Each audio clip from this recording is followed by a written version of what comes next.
पिछले क्लास में हमने x to the power n minus one और x to the power n plus one के फैक्टर्स को देखा कि किस तरह से इनके फैक्टर्स को हम लिख सकते हैं, किस तरह से जब n is equal to n even या ऑड होता है उसके अकॉर्डिंग हम फैक्टर्स को रिप्रेजेंट कर सकते हैं, लिख सकते हैं।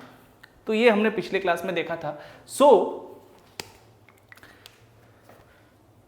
x to the power n minus one का इन जनरल जो फैक्टर होता है वो क्या होता है, x minus cos 2 k pi by n plus i sine 2 k pi by n। ठीक है, ये इसका इन जनरल फैक्टर होता है, जहां की k is equal to 0, 1 and so on to n minus one तक होता है। Total number of factors n होते हैं। अब ये बात ध्यान रखिए कि यहां पे x फर्स्ट डिग्री में है तभी total number of factors n होगा। इसके बारे में हम थोड़ी देर में अभी डिस्कशन करने वाले हैं। उसी तरह x to the power n plus one क्या होता था, x minus cos 2 k plus 1 pi by n plus i sine 2 k plus 1 pi by n। यहाँ भी k यही 0, 1 and so on to n minus one. यहाँ भी ध्यान से देखें तो ये जो फैक्टर है इसमें x फर्स्ट डिग्री का है तभी नंबर ऑफ फैक्टर्स n होगा। ऐसा क्यों कह रहा हूं मैं, देखिए थोड़ा सा हम इसके बारे में देखेंगे, बाकी जो इसमें इसका जो डिटेल है वो हम थ्योरी ऑफ इक्वेशंस में देखेंगे। ठीक है, अभी थोड़ा सा समझ लीजिए because we are studying complex numbers right now, so some crucial portions related to complex numbers that we are going to study right now, इसीलिए थोड़ा सा इन शॉर्ट। तो यहां पे जब इफ x n जो है इवन होता था देन इसका किस तरह से फैक्टर होता था, x to the power n minus one is equal to x minus one, x plus one, और फिर हम पेयर में प्रोडक्ट को लिखते थे from k is equal to 1 से k is equal to n minus one, n minus two by two, x square minus 2x cos 2 k pi by n plus 1। और उसी तरह से इफ n ऑड होता था तो हम क्या लिखते थे, x to the power n minus one is equal to x minus one, और फिर बाकी के सारे फैक्टर्स इस तरह से हो जाते थे from k is equal to 1 से k is equal to n minus two by, माफ करिएगा यहाँ पे n minus one by two into x square minus 2x cos 2 k pi by n plus one. k जो है यहाँ भी 0 से n माइनस वन तक रहेगा। तो टोटल नंबर ऑफ फैक्टर्स यहाँ भी हम देख रहे हैं कि n ही हो रहा है, यहाँ भी n ही हो रहा है। बट एक चीज समझने वाली है यहां से कि जब n इवन है तो हमारे पास दो रियल फैक्टर है फर्स्ट डिग्री में।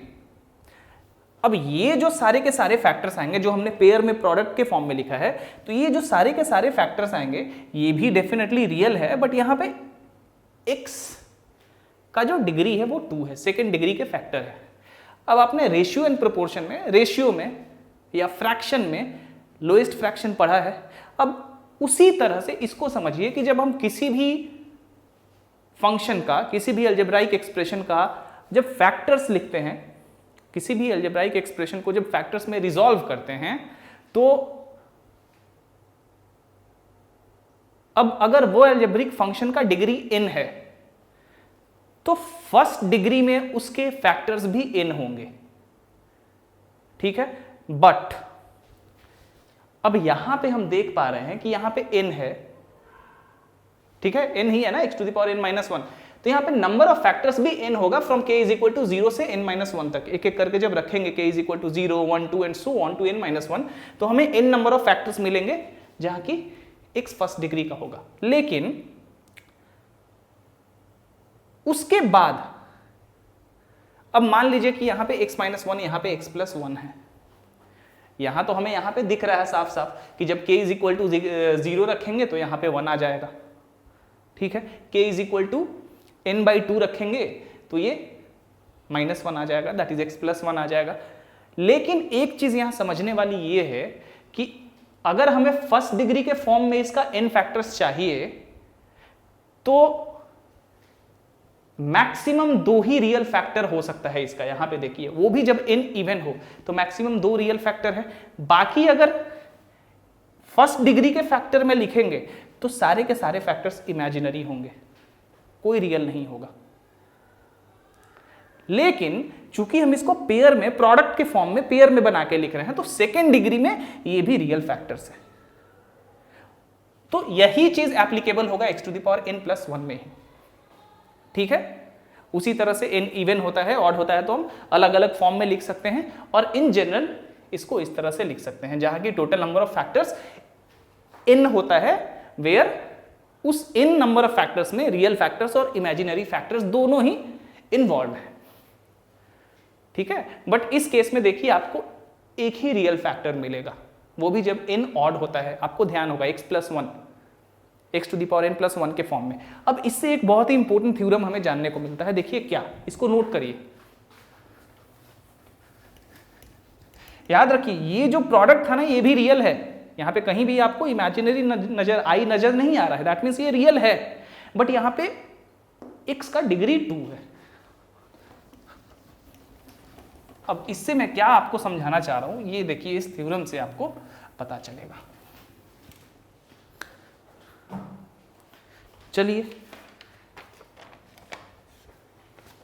अब बाइनोमियल एक्सप्रेशन का मतलब तो पता है, दो टर्म का expression.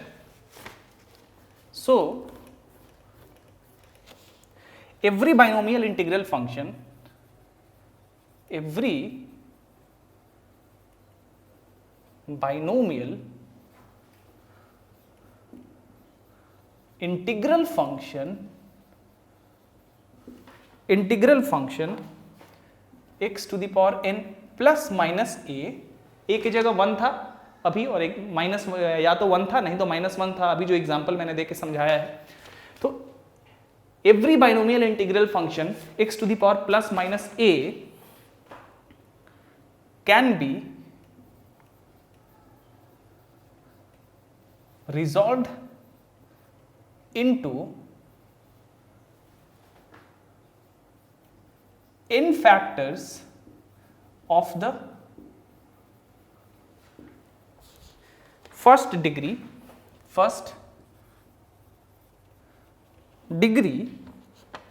whose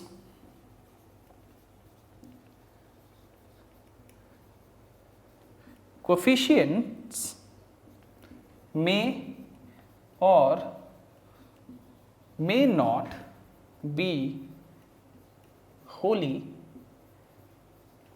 real, or at most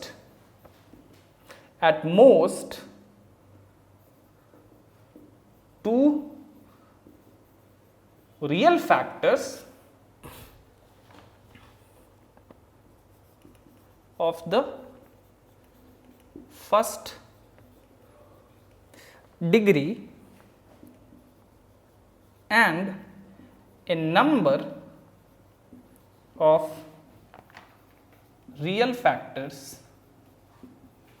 of the second degree। अब ये बहुत ही इंपॉर्टेंट है समझने के लिए कि ये क्या कहना चाह रहा है। कोई भी बाइनोमियल इंटीग्रल फंक्शन हो इस फॉर्म का, x to the power n plus minus 1 के form, x to the power n plus minus a के फॉर्म का, वो n फैक्टर्स फर्स्ट डिग्री में n फैक्टर्स में रिजॉल्व किया जा सकता है। बट जब फर्स्ट डिग्री कह रहे हैं तो हो सकता है कि उन फैक्टर्स का जो कोफिशिएंट्स है वो रियल हो या रियल ना हो। ठीक है, लेकिन ये सर्टेन है कि हमेशा जो इस तरह का बाइनोमियल फंक्शन होता है, इंटीग्रल बाइनोमियल फंक्शन, इसको हम लोग इसके एट मोस्ट 2 रियल फैक्टर्स हो सकते हैं फर्स्ट डिग्री में, और बाकी के सारे फैक्टर्स सेकेंड डिग्री में होंगे, तो वो सेकेंड डिग्री वाला भी अब रियल फैक्टर्स होगा। अभी हमने देखा जैसे कि x to the power n-1, जब n इवन है तो x-1 और x+1 2 रियल फैक्टर हैं, बाकी के सारे फैक्टर्स सेकेंड डिग्री में हैं। x+1 और x-1 दोनों रियल फैक्टर्स हैं, बट डिग्री 1 है x का। बाकी के सारे फैक्टर्स क्या हैं, सेकेंड डिग्री में है। वो भी रियल हैं बट सेकेंड डिग्री में है। अगर उनको फर्स्ट डिग्री में हम ब्रेक करें तो बाकी के सारे फैक्टर्स इमेजिनरी हो जाएंगे हमारे। दैट इज बाकी के सारे जो रूट्स हैं वो इमेजिनरी हो जाएंगे इस तरह के फंक्शन के या इस तरह के इक्वेशन के। x to the power n plus minus a is equal to 0 का जो रूट होगा बाकी का सारा क्या हो जाएगा, इमेजिनरी हो जाएगा। ठीक है, चलिए, तो इससे हमें क्या समझ में आता है कि अगर इस तरह का कोई इक्वेशन है, तो डेफिनेटली फर्स्ट डिग्री में हो सकता है कि इसके सारे रियल रूट्स आए, ऐसा कंडीशन हो सकता है। ठीक है, बट जरूरी तो नहीं है कि सारे के सारे रियल रूट्स आए, इमेजिनरी भी आ सकता है। For example x to the power n minus 1 is equal to 0। अब इसके n फैक्टर्स होते हैं। ठीक है, अब ये हमने देखा है कि इसका जो रूट है, इसका जो इस पर्टिकुलर इक्वेशन का रूट है, अगर n इवन है तो इसका 2 ही रियल रूट आएगा, एक x इज इक्वल टू 1 और एक x इज इक्वल टू -1। ठीक है, यही दोनों रियल रूट्स आएंगे इसके, बाकी के सारे रूट्स इमेजिनरी होंगे। यही इसका मतलब है। इसके बारे में डिटेल में हम थ्योरी ऑफ इक्वेशंस में पढ़ेंगे, बट ये चीज याद रखना चाहिए आपको कि ऐसे ही होता है। कोई भी इस तरह का इंटीग्रल बाइनोमियल फंक्शन हो, इसको हम लोग at most 2 real factors of first degree में रिजॉल्व कर सकते हैं, वो भी जब n इवन हो, x to the power n minus a के केस में। क्योंकि x to the power n plus a जब रखेंगे तो वहां पे तो एक ही फैक्टर रियल आएगा जो कि n ऑड रखने पे आता है x+1, ये हमने देखा है। तो यही इसका मतलब है। So every binomial integral function of the form x to the power n plus minus a can be resolved into n factors of the first degree whose coefficients may or may not be real, or they can be resolved into factors in which there exists at most 2 real factors in the first degree and all the other factors are real but in the second degree। ठीक है, तो ये चीज याद रखने वाली है। इसके बारे में हम डिटेल में इसका प्रूफ और इसके बारे में काफी डिटेल में हम लोग थ्योरी ऑफ इक्वेशंस में करेंगे, क्योंकि जो थ्योरी ऑफ इक्वेशंस में है वहां से कुछ मेथड्स हम यूज करेंगे इसको प्रूफ करने के लिए, जो कि अभी नहीं कर सकते हैं ऑब्वियसली, बट डेफिनेटली चूंकि ये कॉम्प्लेक्स इमेजिनरी नंबर से रिलेटेड है, सो इसको याद रखिए। चलिए अब हम आगे बढ़ते हैं क्यूब रूट्स ऑफ यूनिटी की तरफ। चलिए, अब चूंकि आपने nth रूट्स ऑफ यूनिटी पढ़ लिया है, तो क्यूब रूट्स ऑफ यूनिटी में या माइनस यूनिटी में आपको कोई दिक्कत होने नहीं वाली है। चलिए,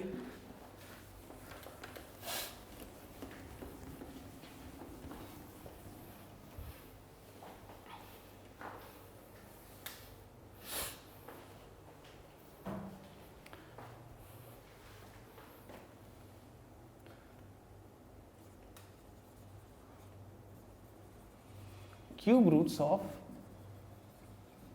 यूनिटी, ये एक बहुत ही इंपॉर्टेंट टॉपिक है, क्योंकि लगभग हर एक इक्वेशन में इसको हम यूज कर सकते हैं। अभी देखेंगे किस तरह से। नाउ ये तो हमें पता है कि x to the power n minus 1 is equal to 0 जब होता है। ठीक है, यानी कि इसका जो nth रूट होता है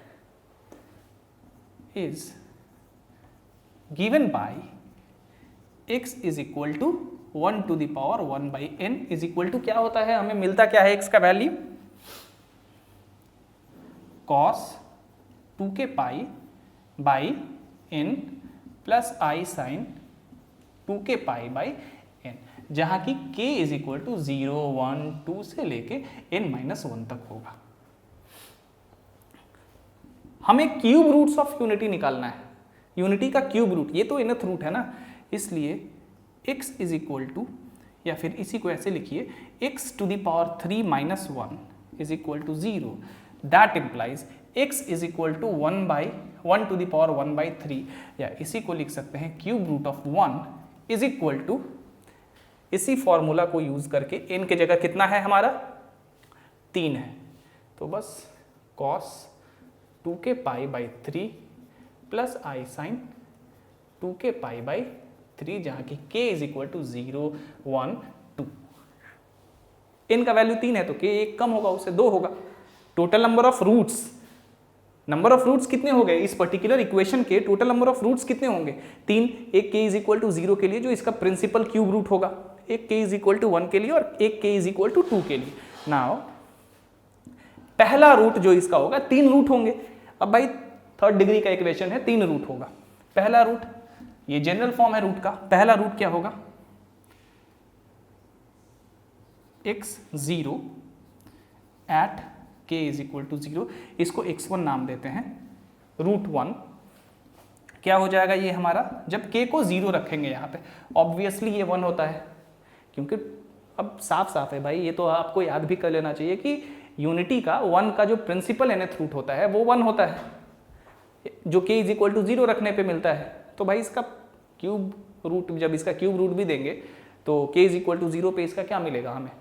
प्रिंसिपल क्यूब रूट, और जो कि ऑब्वियसली 1 होगा, क्योंकि देखिए 0 रखेंगे तो यहाँ पे क्या हो जाएगा? cos 0 plus i sign 0, cos 0 1 sign 0 0, 1 हो गया।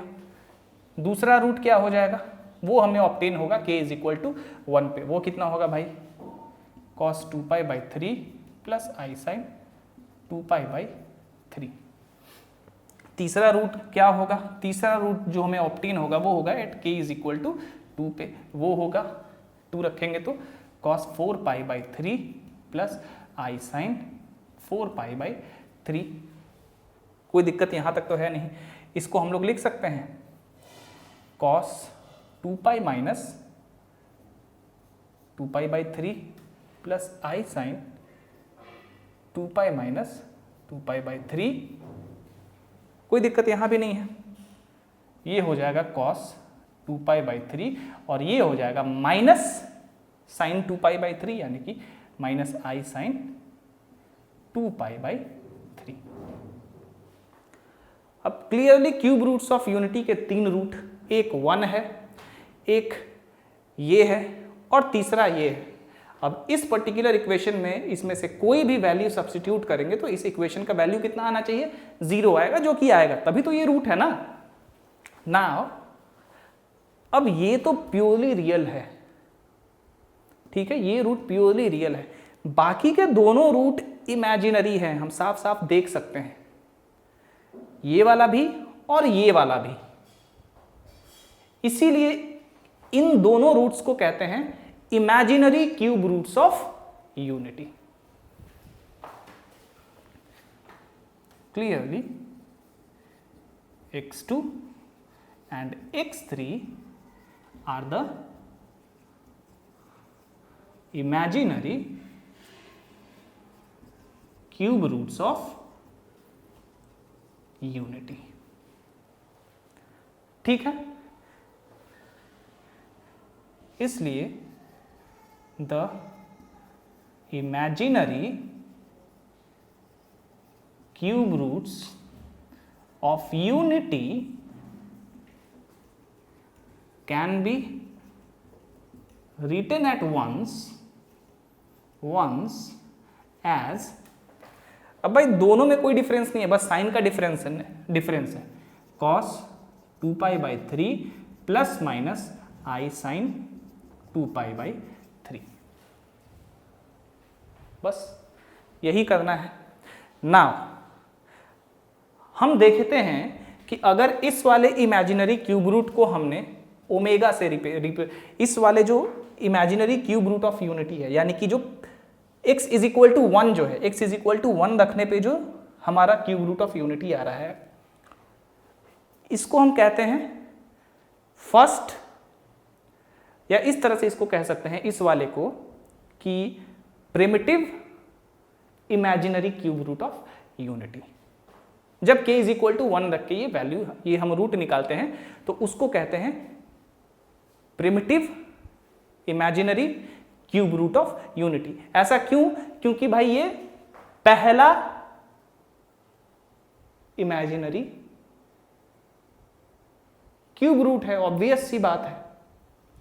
अगर हम इसको ओमेगा से रिप्रेजेंट कर सकते हैं। If omega is equal to cos 2π/3 plus i sine 2π/3, तो हम देखेंगे कि जब इसको स्क्वायर करते हैं हम, then omega square is equal to cos 2π/3 minus i sine π/3, 2π/3, और वाइस वर्सा। मतलब इसको अगर हम ओमेगा कहेंगे तो ये ओमेगा स्क्वायर होगा। ठीक है, सो 3 क्यूब रूट ऑफ यूनिटी अब हम क्या दर्शा सकते हैं, 1 ओमेगा ओमेगा स्क्वायर। ठीक है, चलिए अगर 4 होता तो चौथा वाला ओमेगा क्यूब, ठीक है, पांचवा ओमेगा 4, ऐसे करके। चलिए आगे बढ़ते हैं।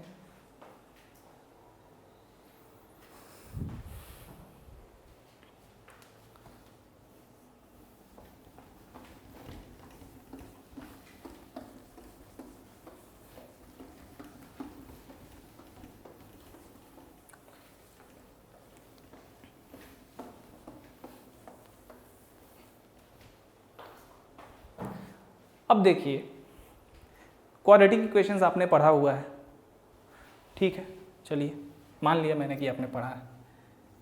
x³ -1 is equal to 0, that implies x -1 into x² plus x plus 1 is equal to 0।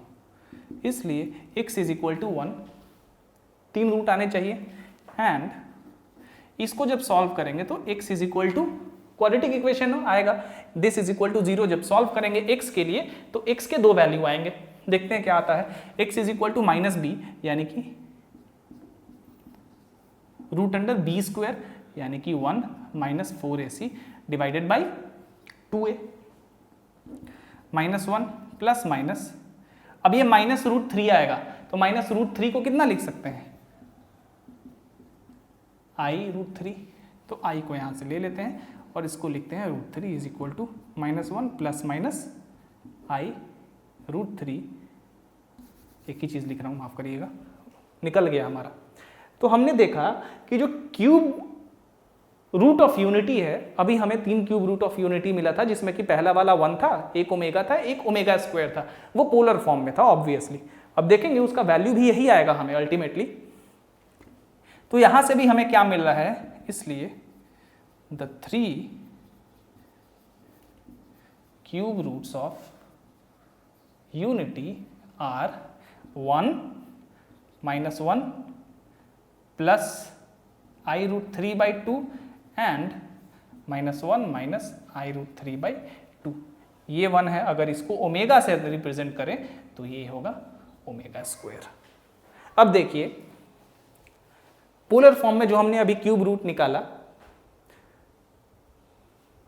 उसमें 3 वैल्यू क्या क्या आया था, एक तो था हमारा 1, दूसरा था ओमेगा इज इक्वल टू ये आना चाहिए, ओमेगा इज इक्वल टू था cos 2π/3 plus i sine 2π/3।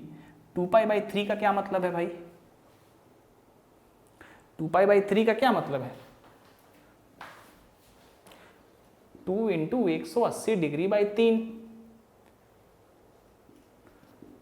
120 degree, cos 90 plus theta minus,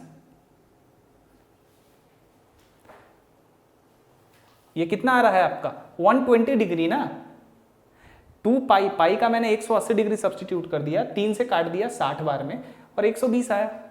120 को लिख सकते हैं यहाँ पे, ये 120 है तो इसको लिख सकते हैं 90 प्लस 30 डिग्री, लिख सकते हैं ना। तो ये क्या आ जाएगा, cos 90 प्लस थीटा क्या होता है, cos 90 प्लस थीटा होता है माइनस साइन थीटा, यानी कि माइनस साइन 30 डिग्री। उसी तरह यहाँ पे साइन 90 प्लस थीटा आएगा, sine 90 plus theta cos 30 degree plus i cos 30 degree, क्या आ गया cos 30 डिग्री साइन 30 डिग्री 1/2 और cos 30 डिग्री i √3/2। 2। आई पहले से और cos 30 डिग्री का वैल्यू √3/2 होता है। कितना हो गया? -1 प्लस आई √3/2।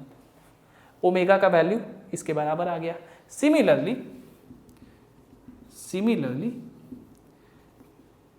ओमेगा स्क्वायर मेरा आया था cos 2π/3 माइनस साइन 2π/3, इसको करेंगे तो -1 माइनस आई √3/2 आ जाएगा, ओमेगा स्क्वायर आ गया।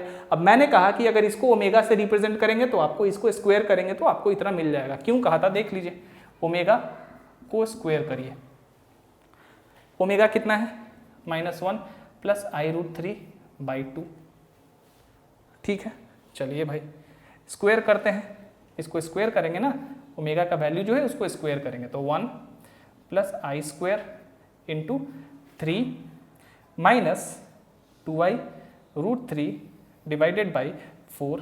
1 आई स्क्वायर का वैल्यू कितना होता है? आई स्क्वायर -1 होता है, तो -3 प्लस 1 -2 माइनस 2i √3/4। यहाँ से क्या करेंगे, 2 कॉमन लेंगे, नीचे काट देंगे तो आ जाएगा -1 माइनस आई √3/2। देखिए ओमेगा स्क्वायर, ओमेगा को जब स्क्वायर किया तो इतना आ गया। उसी तरह जब इसको हम ओमेगा मान लेंगे, इसको ओमेगा मान लेंगे और इसको स्क्वायर करेंगे तो हमें ये मिलेगा। लेकिन हम चूंकि चीज़ों को एकदम शुरू से अंत तक ले जाना चाहते हैं तो पहले वाले को ओमेगा मान लिया है, उसके बाद वाले इमेजिनरी वाले को ओमेगा स्क्वायर मान लिया है। इसीलिए the 3 cube roots of unity are 1 omega square. Value आपको पता है, यही वैल्यू होता है पोलर फॉर्म में, ये वैल्यू होता है। ठीक है, आप पोलर फॉर्म से इसमें जा सकते हैं, इससे इसमें कन्वर्ट कर सकते हैं, ये आपके ऊपर डिपेंड करता है। अब चलिए कुछ इंपॉर्टेंट प्रॉपर्टीज देख लेते हैं।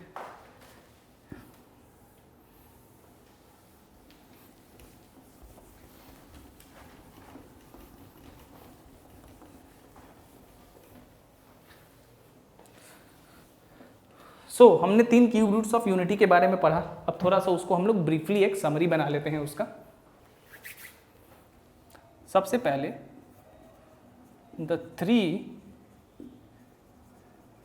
Cube roots of unity are 1 omega square, where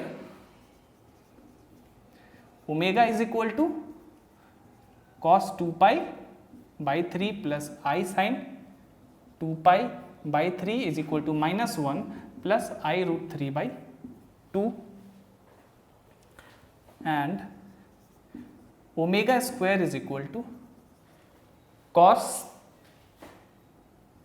2π/3 minus I sin 2π/3 is equal to -1 minus I √3/2। चलिए omega cube is equal to 1 होगा, बिल्कुल होगा भाई। x की जगह जब ओमेगा ही सब्स्टिट्यूट कर देंगे तो 1 होगा। क्यों 1 होगा भाई? X cube is equal to 1 था, अब ओमेगा एक रूट है, यहाँ पे सब्स्टिट्यूट करेंगे तो ओमेगा इज इक्वल टू 1 होगा। क्यूब रूट ऑफ यूनिटी है तो omega cube is equal to 1 ही तो होगा। 3 सॉरी एक्चुअली किसी प्रॉब्लम के कारण जो लाइट है वो ऑफ हो गया था, इसीलिए मुझे क्लास थोड़ा सा कुछ 5 मिनट के लिए रोकना पड़ा। नाउ हम देख रहे थे इसके प्रॉपर्टीज, कुछ क्यूब रूट्स ऑफ यूनिटी के properties. So omega cube is equal to 1, ये कैसे आ गया आएगा मैंने बता दिया। अब जो है यहाँ पे 1 plus omega r plus omega to the power 2r is equal to, ये बहुत ही इंपॉर्टेंट है। क्यों इंपॉर्टेंट है देखिए, मान लीजिए सबसे पहले कि r 3 का मल्टीपल है, so r is equal to 3n m मान लेते हैं, कोई कंफ्यूजन नहीं हो, क्योंकि n हम इधर nth रूट और ये सब कुछ निकालना है तो आपको लगेगा वही वाला n है, नहीं। मान लीजिए r is equal to 3m है, where m is some positive integer. तो यहाँ पे क्या होगा, 1 plus omega to the power 3m plus omega to the power 2 whole to the power 3m। इसको लिख सकते हैं 1 plus omega cube whole to the power m plus इसको लिख सकते हैं इस तरह से। थ्योरी ऑफ इंडेक्स में ये तो सिंपल चीज़ है। ओमेगा क्यूब का वैल्यू 1 है, 1 का पावर कुछ भी हो 1 ही होगा, उसी तरह यहाँ भी ओमेगा क्यूब का वैल्यू 1, उसका पावर कुछ भी 1 ही होगा, इज इक्वल टू 3। सो हम देख पा रहे हैं कि जब r 3 का मल्टीपल है तो ये सम कितना आ रहा है आपका 3, if r is a multiple of 3। और 0 आएगा, साफ साफ है, if r is not a multiple of 3। देख सकते हैं हम, मान लीजिए हमारे पास 1 प्लस ओमेगा स्क्वायर है, डेफिनेटली यहाँ पे मल्टीपल ऑफ 3 नहीं है यार। अब ये तो साफ साफ आपको पता है कि 0 है। Sum of n nth roots of unity कितना होता है? 0 होता है। Sum of n nth roots of unity कितना होता है? 0 होता है। ये हमने 2 क्लास पहले ही मैंने आपको बताया है। मतलब अगर nth रूट्स ऑफ यूनिटी की बात करें तो 1 plus omega square and so on 2 plus omega to the power n minus 1 is equal to 0। ये होता है, प्रूफ भी करा था हमने इसको। तो ये तो 0 होगा, साफ साफ पता है हमें। और यहाँ पे 3 का मल्टीपल नहीं है। आप कुछ भी रख के देखिए, ये मैं आपके ऊपर छोड़ता हूँ। r को 3 का मल्टीपल मत रखिए और उसके बाद इस पर्टिकुलर सम को आप फाइंड करिए, आपका आंसर 0 आएगा। Try to find yourself, find it yourself. Simple है, इसमें कुछ करना नहीं है। ठीक है, ये 3 बहुत ही इंपॉर्टेंट प्रॉपर्टीज हैं, इनको आपको याद रखना है। एक चीज और कि मान लीजिए आपके पास कुछ, अब ओमेगा का पावर क्यूब है, वैल्यू निकाल लिया। अगर ओमेगा का पावर 4 है तो क्या करेंगे? जब भी हमें omega to the power n का वैल्यू निकालना हो, जब when, चलिए इसको मैं पूरा बता ही देता हूं। To find omega to the power n if n is greater than 3, क्या करेंगे? हम करेंगे कि divide n by 3 and suppose q is the quotient and r is the remainder।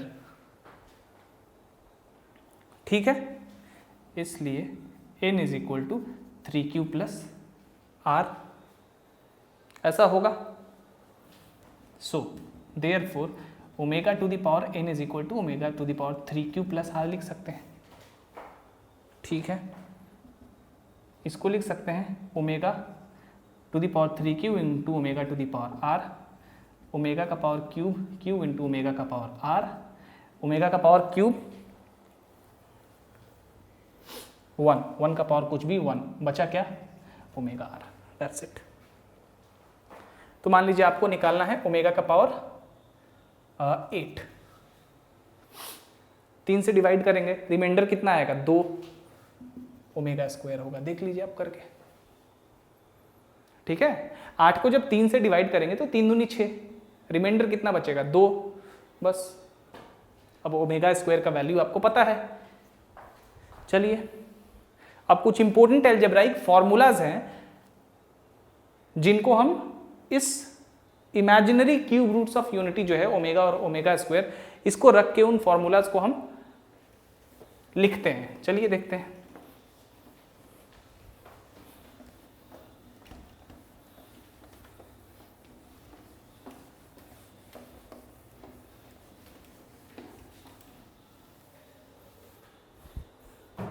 कुछ 4-5 है, देख लेता हूँ, नहीं तो पता चला कि मैंने कोई फॉर्मूला छोड़ तो नहीं दिया। चलिए, सम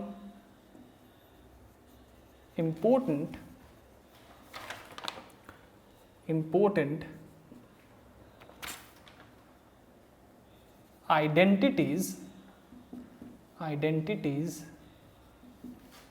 on cube roots of unity। सबसे पहला जो है x cube minus y cube is equal to x minus y. उसके बाद x minus omega y x minus omega square y.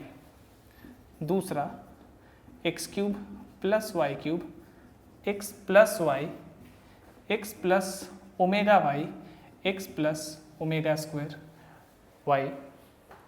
तीसरा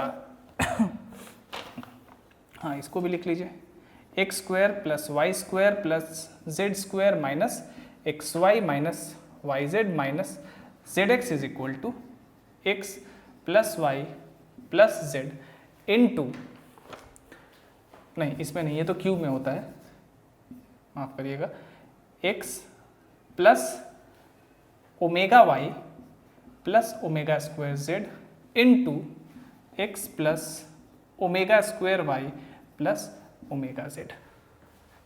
चौथा x cube plus y cube plus z cube minus 3xyz, इसमें होता है x plus y plus z, और बस यही दोनों को यहाँ पे उतार देना है।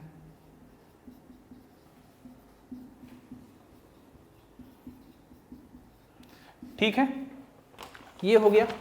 अब एक चीज और देखिए जरा, x cube plus y cube का क्या फॉर्मूला होता है? एक्स माइनस वाई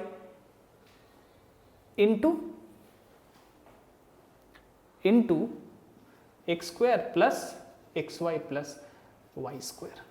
अब यहाँ पे x माइनस वाई तो है, और x square plus x y plus y square की जगह क्या है, ये लिखा हुआ है। देयरफॉर इसको भी याद रख लीजिए, x square plus x y plus y square is equal to what? X minus y x minus omega y x minus omega square y. Similarly यहाँ पे क्या हो जाएगा, x square minus x y plus y square is equal to x plus omega y x plus omega square y. ठीक है,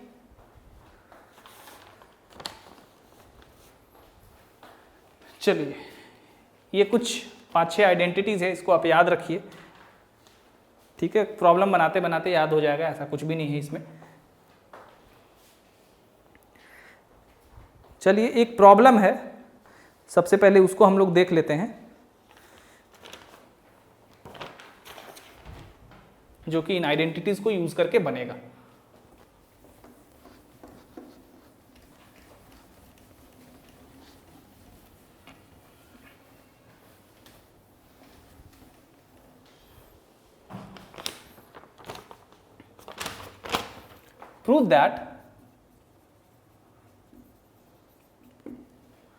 prove that x cube plus y cube plus z cube minus 3xyz whole squared is equal to a cube plus b cube plus c cube minus 3abc, where a is equal to x square plus 2yz, b is equal to y square plus 2zx and c is equal to z square plus 2xy। ठीक है, अब देखिए कैसे इस formula को use करेंगे। इसको लेके चलते हैं, तो x cube plus y cube plus z cube minus 3xyz का होल स्क्वायर।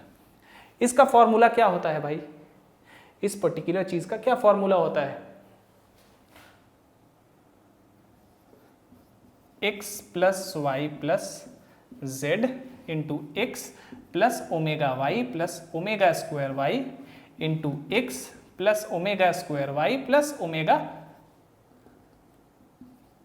जेड, यही होता है।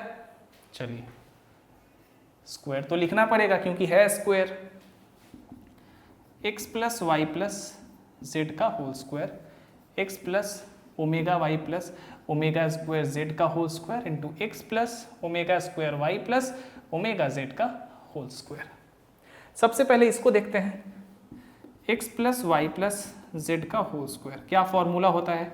X square plus y square plus z square plus 2xy plus 2yz plus 2zx, x square plus 2xy, x square plus 2yz कितना होगा a, Y square plus 2zx कितना होगा b, और उसी तरह एक c होगा। तो इतना is equal to a plus b plus c आ गया।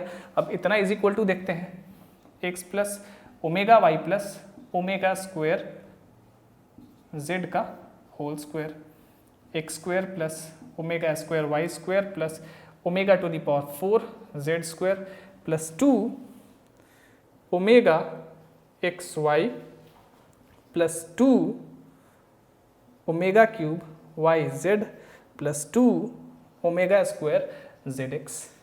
कोई दिक्कत यहाँ भी नहीं है, एक्स स्क्वायर ठीक है भाई, प्लस ओमेगा स्क्वायर यहाँ भी है, ओमेगा स्क्वायर वहाँ भी है, तो ओमेगा स्क्वायर कॉमन लेंगे तो वाई स्क्वायर प्लस 2zx, एक साथ लिख लेते हैं इसको और इसको। ओमेगा टू दी पावर 4 क्या होगा, ओमेगा ही होगा, तो यहाँ पे ओमेगा है और यहाँ पे जेड स्क्वायर है, राइट, ओमेगा और जेड स्क्वायर है यहाँ पे। अगर इन दोनों जगह से अब हम ओमेगा कॉमन ले लें, क्योंकि omega to the power 4 is equal to omega होगा, तो क्या होगा जेड स्क्वायर प्लस 2xy।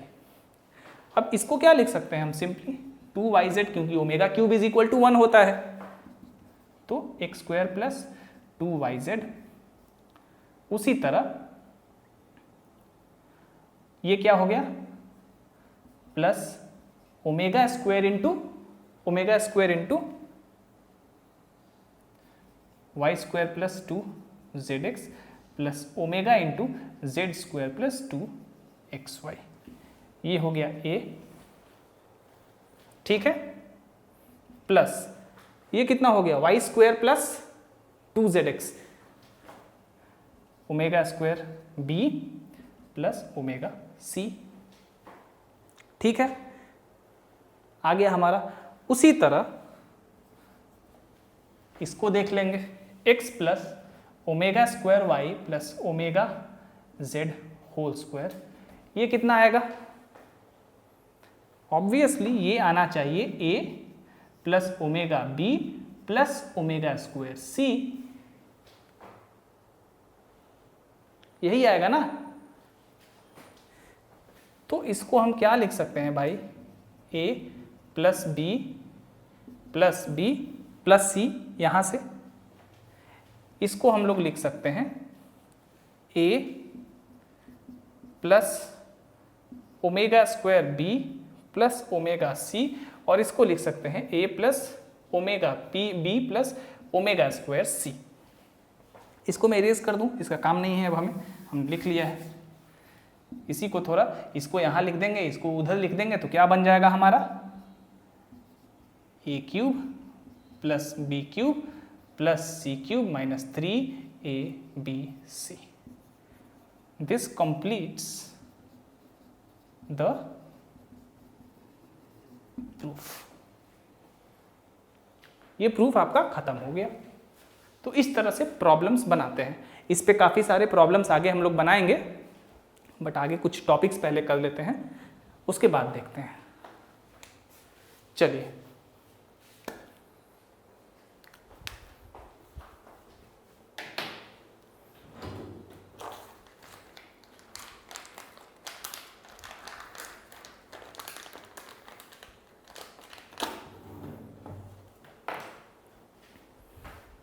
आगे बढ़ते हैं।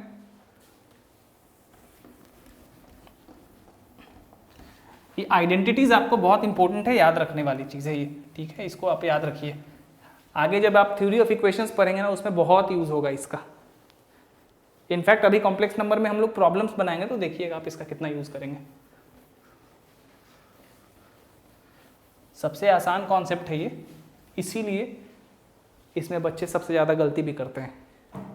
चलिए, अब हम किसी भी रियल नंबर का स्क्वायर रूट निकालते हैं, डेफिनेटली कॉम्प्लेक्स नंबर का भी स्क्वायर रूट निकाला जा सकता है।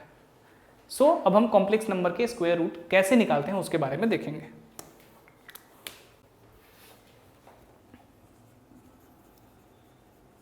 Square root of complex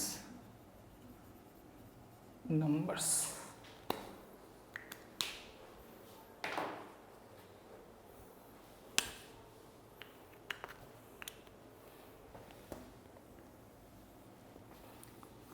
Suppose a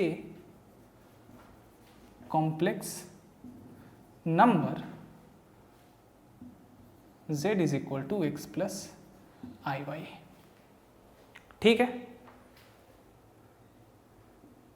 now let square root of z, that is square root of x plus iy is equal to a plus ib। मान सकते हैं ऐसा? चलिए अब दोनों तरफ स्क्वायर कर देते हैं। On squaring both sides we get, क्या हो जाएगा, x plus i y is equal to a square plus i square b square plus 2i a b। मतलब ए स्क्वायर आई स्क्वायर का वैल्यू -1 तो माइनस बी स्क्वायर और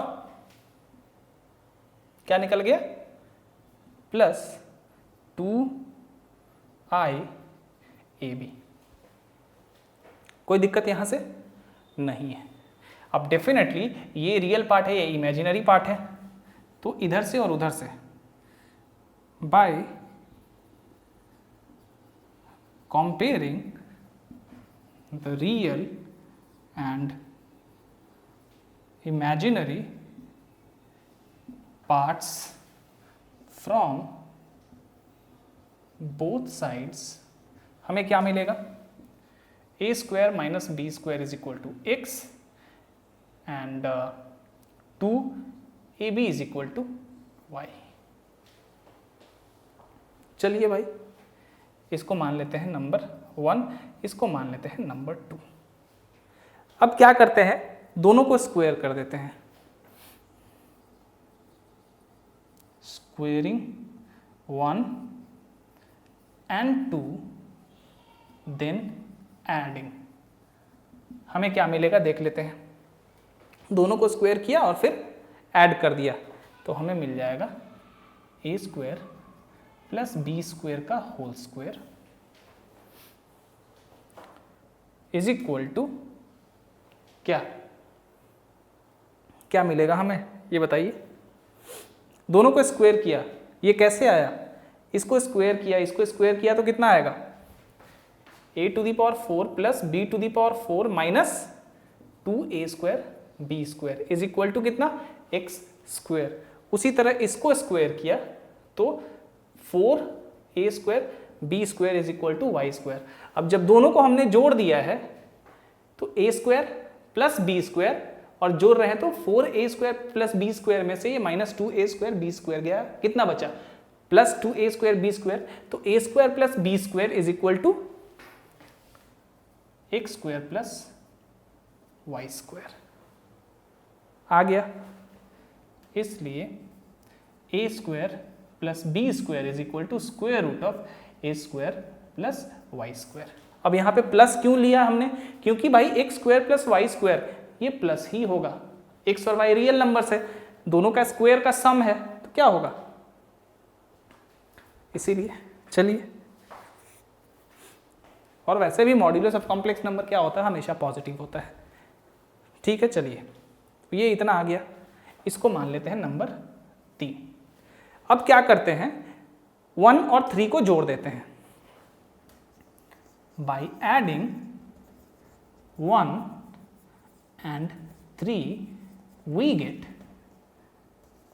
a square is equal to, आपका क्या आ जाएगा, जब add करेंगे तो इसको और इसको ऐड कर रहे हैं तो minus b square plus b square cancel हो जाएगा, 2a square is equal to something आएगा, तो 2 को हम नीचे डिवाइड कर देंगे और आएगा क्या, चूंकि हम इसको और इसको ऐड कर रहे हैं तो आएगा हमारा square root of x square plus y square plus x, और जो 2 था यहाँ पे उसको इधर ले जाके यहाँ पे कर दिया हमने 2।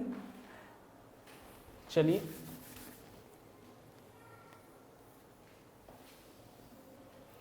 Therefore a is equal to plus minus square root of x square plus y square, ठीक है, प्लस x डिवाइडेड बाई 2। अब क्या करेंगे, 1 को 3 में से घटा देंगे तो हमें b स्क्वायर मिल जाएगा, यानी कि b का value. Also subtracting 1 from 3 we get, यहां से हमें मिलेगा b is equal to plus minus square root of x square plus y square minus x divided by 2, ठीक है। देयरफॉर इसका स्क्वायर रूट हम क्या लिख सकते हैं, z is equal to x plus i y is equal to a के जगह हम क्या लिखेंगे, ये, और b के जगह ये। अब प्लस माइनस है, प्लस माइनस को बाहर निकाल लेते हैं हम, ठीक है। अब यहां पे एक बहुत इंपॉर्टेंट चीज होगा, आपके पास हो सकता है x प्लस आई वाई आए, यहां y अगर नेगेटिव हो तो x माइनस आई वाई हो जाएगा।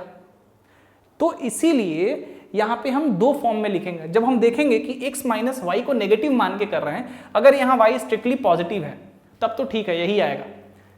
बट y अगर नेगेटिव है तो यहां x माइनस आई वाई होगा, और उस केस में इसको सॉल्व करेंगे तो हमें जो मिलेगा उसको मैं यहां कंबाइन कर दे रहा हूं इसमें, ठीक है। सो ये क्या हो जाएगा आपका, plus minus square root of, थोड़ा लंबा है तो इसके लिए मुझे लग रहा है कि मिटाना होगा, सही से लिखना है ना। चलिए यहां तक तो आपने कर लिया, तो इसको ये तो इरेज कर सकता हूं ना, इसको इरेज कर देता हूं।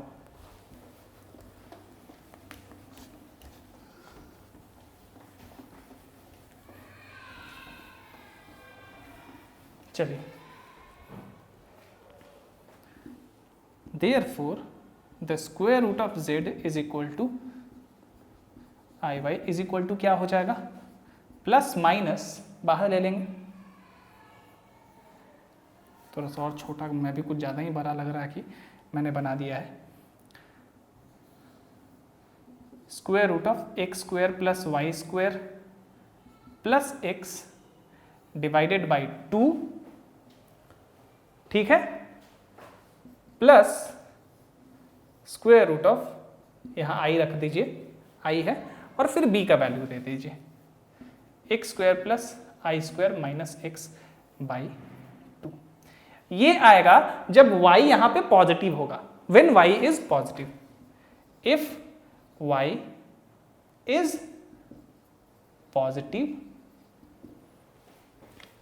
And square root of z is equal to square root of x plus iy is equal to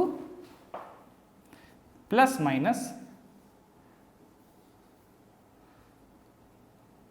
square root of x square plus y square plus x divided by 2 minus I x square plus y square minus x divided by 2 if y is negative। चलिए एक question बना के देखते हैं इसी पे।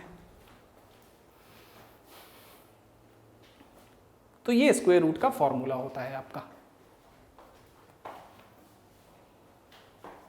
चलिए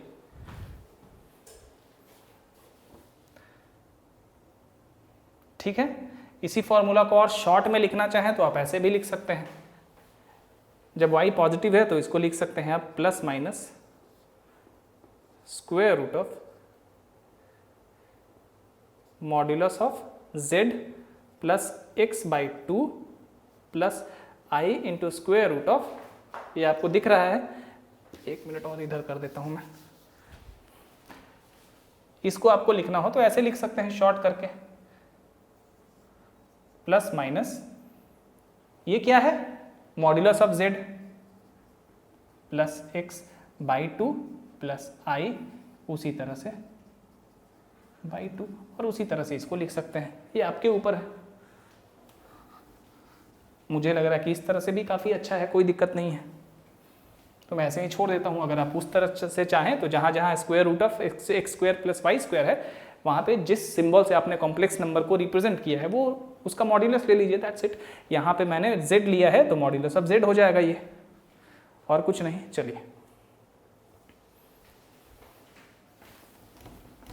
एक प्रॉब्लम लेते हैं, एक square root of complex number find करते हैं।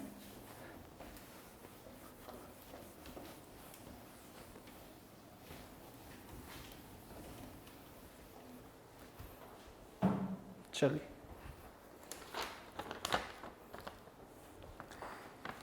क्वेश्चन एक मैंने लिया नहीं है, ऐसे ही एक क्वेश्चन उठाते हैं कोई। देखता हूँ मेरे पास क्वेश्चन अगर होगा, ऐसे भी उठा सकता हूँ, लेकिन मैं कोई आसान सा क्वेश्चन सेलेक्ट करना चाह रहा हूँ जो कि ज़्यादा लेंदी ना हो। एक मिनट।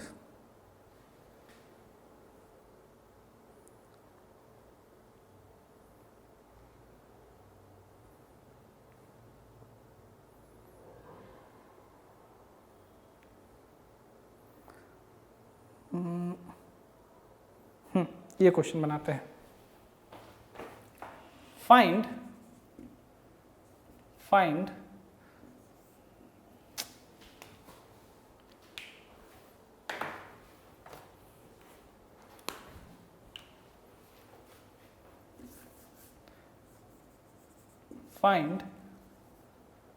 द स्क्वायर, अरे यार ये भी वैसा ही है।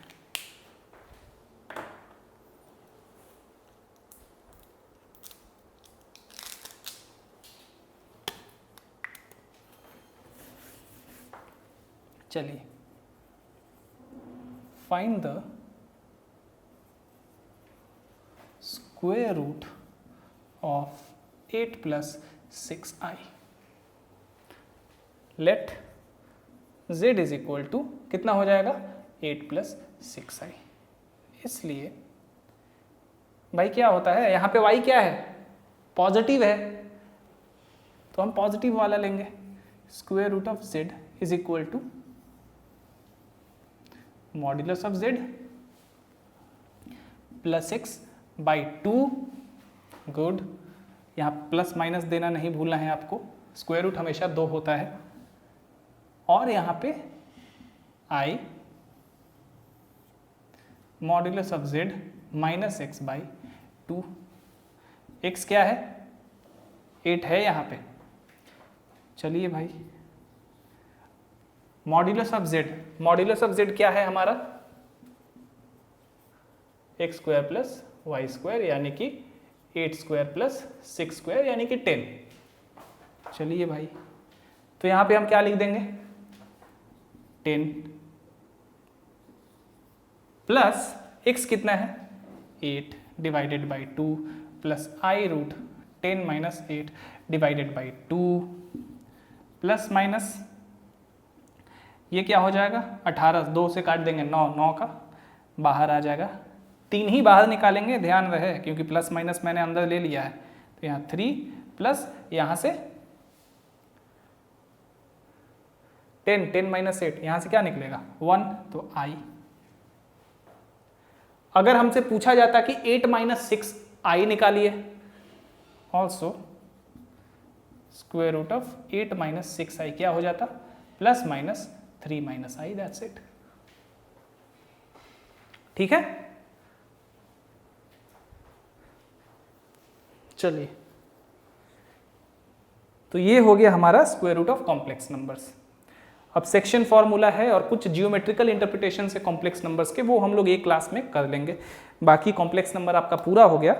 कुछ जियोमेट्रिकल इंटरप्रिटेशंस हैं जिनको हमें अभी करना है कॉम्प्लेक्स नंबर में। एक क्लास लगेगा मैक्सिमम, उसमें हम लोग उसको ख़त्म कर लेंगे। डेफिनेटली कॉम्प्लेक्स नंबर थोड़ा लंबा गया, बीच में मैं थोड़ा इधर उधर चला गया था, तो कंटिन्यू क्लास नहीं ले पाया मैं इधर, तो इसलिए भी थोड़ी सी देर हो गई इसमें। लेकिन जैसा कि देख रहे हैं कि कल से मैं लगातार क्लास ले रहा हूँ। सो अब जल्दी जल्दी सब कुछ खत्म हो जाएगा। कॉम्प्लेक्स नंबर खत्म होगा, उसके बाद क्वाड्रेटिक इक्वेशंस 2-3 दिन में क्वाड्रेटिक इक्वेशंस भी खत्म कर देंगे। अब जल्दी जल्दी खत्म होगा, चिंता मत करिए ना। अगर किसी भी टॉपिक में कोई पर्टिकुलर जैसे चैप्टर है, कॉम्प्लेक्स नंबर है, मुझे पता है कि यहाँ पे रूट्स वगैरह में बहुत स्टूडेंट्स को जो पहली बार देख रहे हैं उनको दिक्कत हो रही होगी। तो अगर ऐसा है तो मेरे से उस पर्टिकुलर कॉन्सेप्ट के बारे में आप पूछ सकते हैं, आप नीचे कमेंट करके मुझे बताइएगा। और जो टेलीग्राम का मेरा चैनल है उसका लिंक ऐड करा हुआ है, आप वहाँ पे ज्वाइन करिए और वहाँ पे एक ग्रुप है OCM नाम का, उसको ज्वाइन करिए और वहाँ पे आप जो भी पूछना चाहें वो पूछिए। मैं यहाँ पे आपको उस टॉपिक के बारे में डेफिनेटली डिस्कस करके दूंगा आपको, ठीक है। अब जैसे कि क्यूब रूट है, ये छोटा सा टॉपिक है, इसके बारे में ज़्यादा खींचने का कोई मतलब नहीं है, बट हाँ इसका यूज़ बहुत ज़्यादा होने वाला है। जैसे कि वो आइडेंटिटीज़ आपने देखा 4-5 जो आइडेंटिटीज़ था उसका यूज़ बहुत ज़्यादा हम करने वाले हैं, ठीक है। तो वो सब ऐसा कुछ है जिसको यूज़ करते करते आप प्रैक्टिस करते करते समझ जाएंगे, ठीक है। तो उसमें कोई ज़्यादा टफनेस नहीं है। मेन प्रॉब्लम आता है जियोमेट्रिकल इंटरप्रिटेशंस में, जहाँ की जियोमेट्रिकली प्रॉब्लम्स पूछे जाते हैं कॉम्प्लेक्स नंबर से, खास करके JEE एडवांस वगैरह में, वहाँ पे ज़्यादा प्रॉब्लम आती है। तो अगर उसमें कोई दिक्कत हुआ तो आप डेफिनेटली पूछिएगा। और हाँ, रूट्स में प्रॉब्लम होती है, nth रूट्स जब किसी नंबर का हम निकालते हैं वहाँ पे बच्चों को थोड़ी सी प्रॉब्लम होती है, लेकिन अगर आपने रूट्स को एक बार पकड़ लिया ना तो वो बहुत ही आसान है।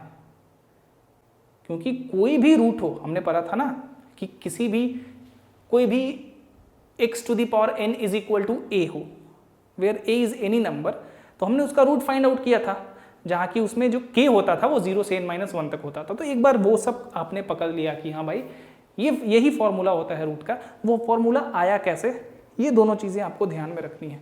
उसके बाद you are absolutely free to apply that particular formula in finding the roots, ठीक है। तो उसमें प्रॉब्लम नहीं होगी। हाँ डेफिनेटली शुरू में बच्चों को थोड़ी बहुत प्रॉब्लम होगी, खास करके इस तरह के चैप्टर्स में। तो सॉरी, तो कहीं भी प्रॉब्लम हो तो आप मेरे से दोबारा पूछिए। I will definitely taught you again, I will definitely teach you again. तो इस चीज़ को आप थोड़ा ध्यान में रखिए। और मैथ्स के लेक्चर जो है ना वो आपको ऐसा नहीं है कि आप 5 मिनट देख के आपको समझ में आ जाएगा, that is not going to happen, ठीक है। तो चलिए आज का क्लास यहीं ख़त्म करते हैं। अब अगले क्लास में हम थोड़ा सेक्शन फार्मूला देख लेंगे। सेक्शन फार्मूला जैसे कि एक जियोमेट्रिकल पोर्शन है कॉम्प्लेक्स नंबर में, उसमें कुछ भी नहीं करना है। जो वेक्टर में हमने यूज़ किया था सेक्शन फार्मूला को प्रूव करने के लिए, वही यहाँ भी करेंगे, सेम चीज़।